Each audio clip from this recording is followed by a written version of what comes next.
Guraandhala bara 2026 haalli siyaasaa fi nageenya kaaba Itoophiyaa keessatti mul'achaa jiru sochiin humnoota TPLF fi mootummaa federaalaa gidduutti dhaga'amaa jiru akkasumas waraanni bilisummaa Oromoo miseensota haaraa leenjisuu fi qopheessuu beeksisuu isaa mootummaa fi humnoota mormitootaa gidduutti dorgommiin humna haaraa akka calaqqisiisu agarsiisu kun hundi yeroo tokko keessatti uumamaa jiru kun biyya keessatti tasgabbii dhabamuu fi sodaa babal'achuu mul'isa.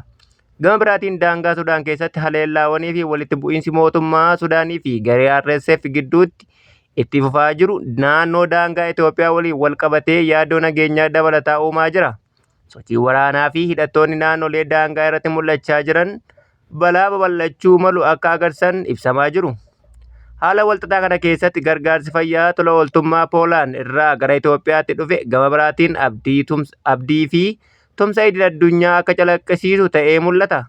Ogeeyyonni fayyaa torban tokkoof tajaajila kennuuf dhufan kun yeroo yaaddoon nageenyaa fi tasgabbii babal'achaa jiru keessatti hojii isaanii namoomaa fi tumsa ibsuun abdii haaromsaa ta'aa jira. Walumaa galatti sochiin waraana kaabaa leenjii fi babal'inni humnoota hidhatanii rakkoo daangaa Sudaan waliin jiruu fi gargaarsa namoomaa alaa walitti makamuun haala yeroo ammaa Itoophiyaa keessatti mul'achaa jiru kan sodaa fi abdii wal faalleessu of keessaa qabu ta'uu agarsiisu yoo ta'u dhimmoota wal duraa duubaan isiniif kaafne bal'ina isaa kan isiniif dhiyeessinu yoo ta'u kanneen hundee miidiyaaf haaraa taatan sabiskiraayib gochuun hanga xumura odeeffannoo keenyaatti nu waliin turaa jechaa oduun kunooti. Humnoonni nageenyaa naannolee garaa garaa irraa ba'an yaaddoo nageenyaa biyyaalessaa cimaa uumaa jiraachuu jiraattonni dubbatu. Guraandhala 21 bara 2026 torbanoota dhiyoo kana keessatti humnoonni nageenyaa fi federaalaa naannolee garaa garaa keessaa guutummaatti yookiin gartokkeen ba'uun isaanii hawaasa biratti yaaddoo nageenyaa olaanaa uumeera. Jiraattonni naannolee adda addaa akka himanitti buqqaatinsi humnoota mootummaa kun qaawwaa nageenyaa uumuun haala tasgabbii irratti dhiibbaa geessisaa jira jedhan. Naannolee kibbaa fi lixa biyyattii keessatti keessumaa godina Gaardulaa aanaa Daraashee fi naannoo Oromiyaa godina Qellem Wallaggaa aanaa Anfilloo keessatti raayyaan ittisa biyyaa iddoowwan muraasa irraa gadi lakkisanii ba'uun isaanii sodaa dabaleera. Jiraattonni kunneen akka ibsanitti haalli kun waldhabdee naannoo Tigraay keessatti mul'achaa jiru waliin wal qabatee sochii waraanaa kaaba biyyattii keessatti dabalaa dhufuu malu jechuun yaaddoo dabalataa uumeera. Aanaa Daraashee keessatti jiraataan tokko maqaan isaa akka hin eeramne kan barbaadu yeroo raayyaan ittisa biyyaa as ture nageenyi ni mul'ata ture jedha. Erga isaan ba'anii booda garuu waldhabdeen irra deebi'ee hammaachuu jalqabeeraa jechuun ibsan. Akka odeeffannoon argametti bara 2017 diigamuu godina Seegan hordofee rakkooleen bulchiinsaa fi daangaa amma ammaatti guutummaatti hin furamne kunis waldhabdee hawaasotaa ollaa keessumaa Koonsoo Daraashee fi Gumaadee gidduutti yeroo dheeraaf turan hammeessuu keessatti shoora qabaachuu danda'a jedhameera. Godina Qellem Wallaggaa aanaa Sayyoo fi Anfilloo keessatti ammoo dargaggoonni humnaan gara garee waraanaatti sassaabamuu isaanii odeeffannoon ni agarsiisa. Akkasumas sochiin meeshaalee waraanaa gurguddoo waliin gara naannoo Gambeellaatti taasifamaa jiraachuu jiraattonni ibsaniiru. Godina Gaamoo keessatti aanaalee lama keessatti walitti bu'iinsi uumameen yoo xiqqaate namoonni 15 lubbuu isaanii dhaban hedduun ammoo madaaniiru. Qondaaltonni naannichaa akka jedhanitti waldhabdeen kun rakkoo daangaa bulchiinsaa fi mormii hawaasotaa gidduutti yeroo dheeraaf ture irraa maddee jedhan. Raayyaan ittisa biyyaa naannichaa keessaa dhabamuun isaa ittisa waldhabdee irratti hanqinni uumuun balaa hammaachaa jiruuf sababa ta'uu danda'a jedhameera. Gama Tigraayin ammoo sochiin waraanaa bal'aan jiraachuu odeeffannoon ni mul'isa. Mandooddi dippiloomaasii dhiyaa tokko tokko akka ibsanitti raayyaan ittisa biyyaa fi humnoonni Tigraay gara daangaa naannichaatti socho'aa jiru.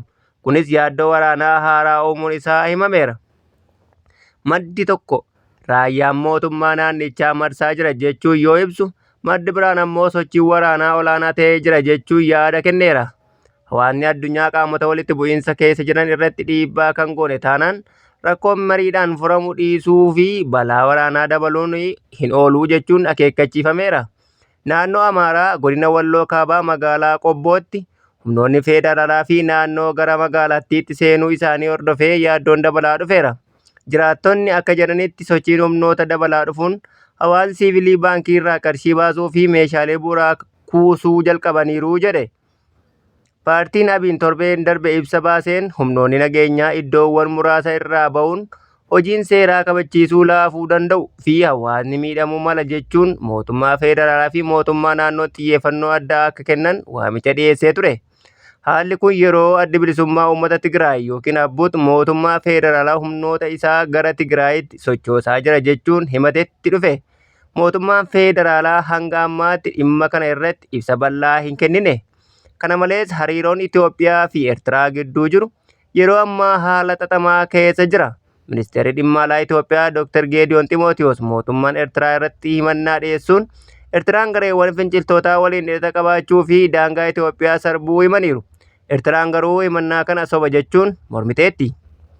Walumaa galatti bu'aan humnoota nageenyaa naannolee tokko tokko keessa sochiin waraanaa kaabaa fi hariiroon biyyoota ollaa waliin jiru walitti dhufeenya qabaachuu haala nageenyaa fi biyyattii irratti yaaddoo cimaa uumaa jira.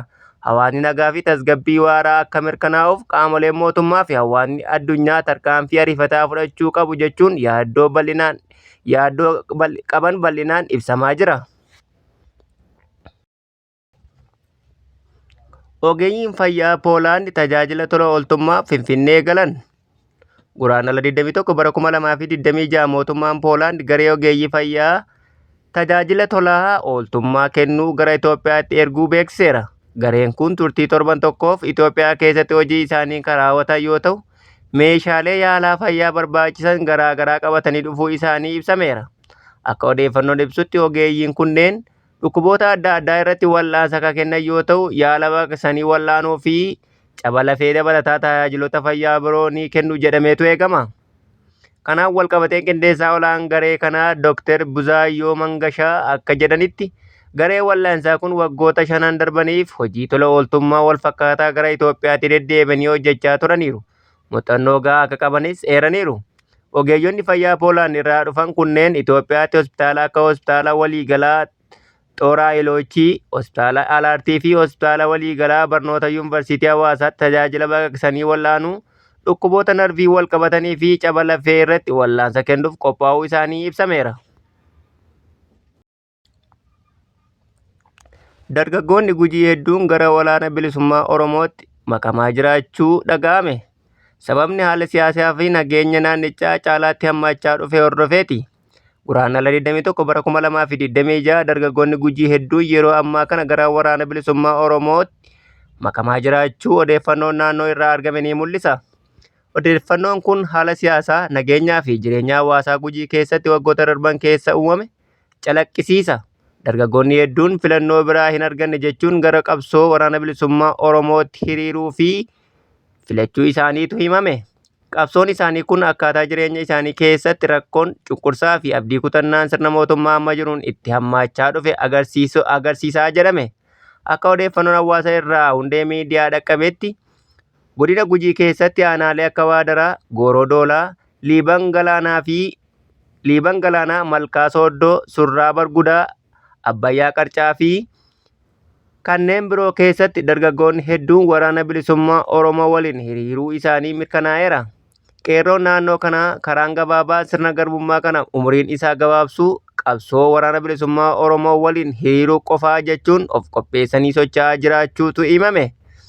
Sirni bulchiinsa Abiy Ahmad Alii waggoota 8 darbaniif uummata Gujii irratti saamicha albuudaa, diigumsa godinaa fi ajjechaa garaagaraa raawwataa ture jechuun gabaasni hedduun ni addeessa.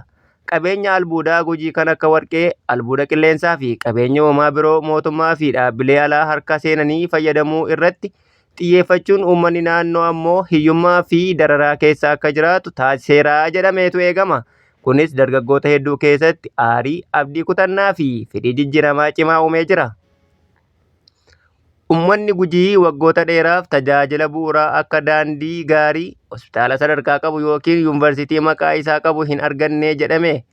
Haalli kun yeroo albuun naannoo isaanii irraa guuramuun biyya alaatti ergamu faayidaa mootummaa fi dhuunfaatti ooluu argatanitti uummata Gujii keessatti gadadoo fi aarii guddaa uumeera. Dargaggoonni hedduun maaliif qabeenyi keenya nuu hin fayyadne jechuun gaaffii kaasuudhaan gara furmaata qabsoo siyaasaa barbaadutti ce'an. Rakkoon nageenyaa fi ajjeechaan garaagaraa godina Gujii keessatti raawwatamaa ture dargaggoota hedduu sodaa fi abdii kutannaa keessa galcheera. yeroo mootummaan rakkoo kana furuuf tarkaanfii ifaa fi tarsimoo nagaa hin fudhanne jedhamee himamu dargaggoonni hedduun furmaata ofii barbaaduu jalqaban. Kana keessatti waraanni bilisummaa Oromootti makamuu isaanii akka filannoo siyaasaa fi furmaata abdii qabatamaa ta'etti ilaalamaa jira jedhame. Qabsoon waraana bilisummaa Oromoo keessatti hirmaachuun dargaggoota hedduu biratti mallattoo gootummaa qofa osoo hin taane mallattoo diddaa, mallattoo jijjiiramaa barbaachisaa fi mallattoo birmadummaa biyyaati jedhameetu eegama. Dargaggoonni Gujii hedduun haala jireenyaa isaanii keessatti rakkoon hammaataa dhufuu fi mootummaa irraa deebiin dhabamuun qabsoo qofa furmaata jechuun murtee isaanii cimsataniiru. Kunis haalli siyaasaa Gujii keessatti hammaataa dhufuu fi furmaanni nagaa dhabamuu agarsiisa jechuun ibsameera. Hawaasni Gujii keessatti dargaggoonni hedduun qabsoo kanaaf of kennuun akkaataa uummanni Gujii waggoota dheeraaf dararaa, saamichaa fi dhiibbaa keessa turee fi ifatti mul'isaa jedhameetu eegama. Qabsoon isaanii kun fedhii bilisummaa, mirga abbaa biyyummaa fi kabaja namoomaa barbaadu calaqqisiisa. Dargaggoonni kunneen haala jireenya isaanii jijjiiruuf, saba isaanii kabachiisuu fi sirna cunqursaa jedhan dura dhaabbachuuf murtee cimaa fudhataniiru jechuun odeeffannoon ni mul'isa. Waraanni bilisummaa Oromoo kaadhimamtoota haarawaa leenjisee eebbisiisee dirqama itti aanuuf qopheessuu beeksise. Zooniin giddugalaa kaadhimamtoota waraana bilisummaa Oromoo yeroo dheeraadhaaf leenjii waraanummaa kennaa turee fi barnoota siyaasaatiin cimsaa ture sirna eebbaan xumuramuun dirqama itti aanuuf qopheessuu beeksiseera. Akka odeeffannoo irraa argametti kaadhimamtoonni kunneen leenjiin isaanii damee waraanaa qofa osoo hin taane hubannoo siyaasaa fi kaayyoo qabsoo irratti xiyyeeffachuun akka kenname ibsameera. Ibsicha keessatti dhaloonni of ta'ee fi wal ta'ee bilisummaa sabaa fi walabummaa biyyattiif falmaa jiraachuun eerameera. Akkasumas hanga rakkoon hirsaa fi saamichaa fi cunqursaa dhaabbatutti qabsoon itti fufa jechuun ibsameera. Dhaloonni haaraan kunis leenjii fi qophii isaa cimsuun itti fufuu akka qabu himameera. Odeeffannoo daangaa Itoophiyaan wal qabatee ammoo haleellaan diroonii Kurmuukitti raawwatame nama tokko yoo ajjeefamu 8 madaa'uu fi manneen 16 barbadaa'an. Guraandhala 21 bara 2026 haleellaan diroonii guraandhala 19 bara 2026 magaalaa Kurmuuk naannoo Biluu Naayil Sudaan daangaa Itoophiyaa waliin qabdu irratti raawwatame lubbuun nama tokko galaafachuu fi namoonni 8 ammoo madeessuu qondaaltonni mootummaa Sudaan ibsaniiru. Qondaalli mootummaa Sudaan tokko tajaajila oduu Faransaayiif akka himanitti haleellaa kanaan manneen 16 barbadaa'aniiru jedhe. Akkasumas magaalaa Kurmuuk yeroo ammaa to'annoo raayyaa ittisa biyyaa Sudaan jalaa akka jirtus ibsaniiru. Bulchaan magaalaa Kurmuuk Abdultaayi Mohammad Alfiiqii haleellaa kanaaf humnoota Raapid Saapoort Foorsi fi michoota isaanii garee sochii bilisummaa uummata Sudaan kaabaa SPLMN jedhaman itti gaafatamuu ta'uu himaniiru. RSF fi waraanni mootummaa Sudaan eebila bara 2023 irraa eegalee wal waraansaa irra jiru. Naannoo Biluu Naayil waggoota dhiyoo keessatti dirree waraanaa cimaa keessaa tokko ta'ee ture. Yeroo ammaa haleellaa dirooniitti fufiinsa qabuun lubbuun namoota galaafachaa jiraachuun ibsameera. Lolli Sudaan keessatti adeemsifamaa jiru kun hanga ammaatti lubbuu namoota 10,000 lakkaa'aman galaafachuun namoota miliyoona 11 ol ta'an buqqisuun rakkoo namoomaa cimaa uumeera jechuun dhaabbanni idil addunyaa garaagaraa gabaasaniiru. Tajaajilli oduu Faransaay akka gabaasetti RSF fulbaana bara darbee garee sochii bilisummaa uummata Sudaan kaabaa SPLMN kan Abdulaaziz Al-Hiluun durfamu waliin tumsa uumuun naannolee daangaa irratti sochii isaanii jabeessaniiru. Akkasumas gareen SPLMN yeroo ammaa naannolee kibba Sudaan, Itoophiyaa fi Sudaan kibbaa daangessan keessatti sochii waraanaa bal'inaan geggeessaa jiru. Qondaalli mootummaa maqaan isaanii akka hin ibsamne gaafatan tokko akka jedhanitti haleellaan diroonii kibxata halkan mana barumsaa Kurmuuk keessatti argamu irratti raawwatame tureen namni tokko lubbuun darbuu fi namoonni 8 madaa'uu mirkaneessaniiru. Amma waraanni Sudaan biyyattii bakka lamatti qooduun waraanni mootummaa naannolee giddugalaa kaabaa fi ba'aa to'ataa jiru. RSF immoo michoonni isaanii ammoo kutaalee dhiyaa fi kibbaa irratti olaantummaa qabu. Naannoon kibba Kordofaan keessattuu gaarreen Nuubaa yeroo ammaa dirree waraanaa hamaa keessaa tokko ta'uun ibsameera. odeeffannoo fi haala yeroo kana irratti qabannee itti fufuun isin beeksifna. Nu waliin turaa jecha odeeffannoo narraaf qopheeffanne kanaa gammaa ture. Waan nu waliin turtaniif galatoomaa jecha hanga odeeffannoo biroo walitti deebinutti nagaatti.